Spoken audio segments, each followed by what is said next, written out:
আমাগো পীরতলা বাজারের কিছু মাদারচোদ সবজি ব্যবসায়ী আছে।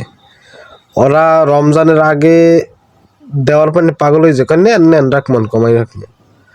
এরপরে যদি এখন যাই যে ভাই কত দাম, কয় 50, আমি একটু কমাই রাখেন, কয় একদম 50, মানে ওগো হেরাম বাইরে যায়।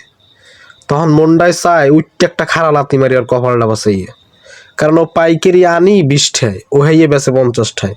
খান কিরপুলার মাদারচোদ। কি কম, রমজান মাসে গালাগালি করাটা একদম নাজায়েজ। তো সেই জন্য এই সিয়ারির টাইমে আইসি একটা ভিডিও করার জন্য, কিন্তু সচেতনমূলক ভিডিও বানাইতে হবে যেভাবে হোক, কারণ এর প্রতিবাদ করাটা নৈতিক দায়িত্ব।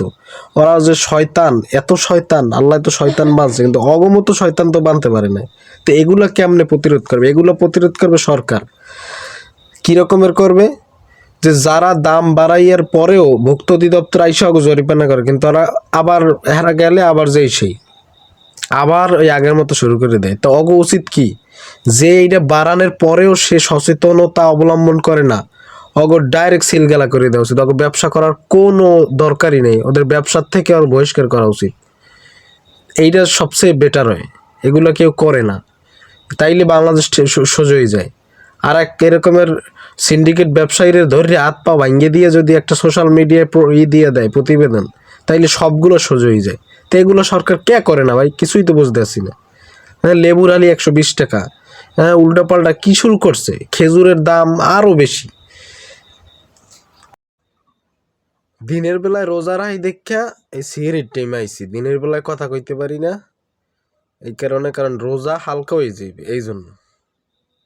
আচ্ছা, আমাগো এই এক মাদারচোদ বাংলাদেশ, এই রকমের কোনো হানে আর নাই। এই বর্তমান বাজারে লেবুর আলির দাম কত কইতে পারেন? আঙ্গুল ফুললে কলা গাছ। এ কোনো দেশে আছে? অন্য অন্য কান্ট্রিতে দেখি যখনই রমজান মাস আসে সব কিছু শিথিল করে দেয়, বিশেষ করে সবজি, তারপরে খেজুর, লেবু, এইসবের দাম আরও কমে। আর আমাগো এক সিন্ডিকেটের বাংলাদেশ, হ্যাঁ, ভারতের আধিপত্যবাদের বাংলাদেশ এখন বর্তমান যে অবস্থা, কারণ ওরাও যা যা করে হিন্দুরা, ওরাও তাই করে। রমজান মাসে শুনছি নাকি শয়তান আল্লাহ বান্দে, কিন্তু এই মানুষরূপী কিছু শয়তান চেতে, শুয়ারের বাচ্চারা, কুত্তর বাচ্চাকে ব্যবসা পুটকির দিয়ে ভরে দিতে হয়। শুয়ারের বাচ্চারা রমজান মাসের কিচ্ছু বোঝে না। রমজান মাসের একটা পবিত্রতা রক্ষা করার জন্য যতটুকু দরকার ওরা জানেই না। ওরা সিন্ডিকেট চেনে, ওরা চেনে হুটহাট কিছু দাম বাড়ান না, এইসব কিছু চেনে।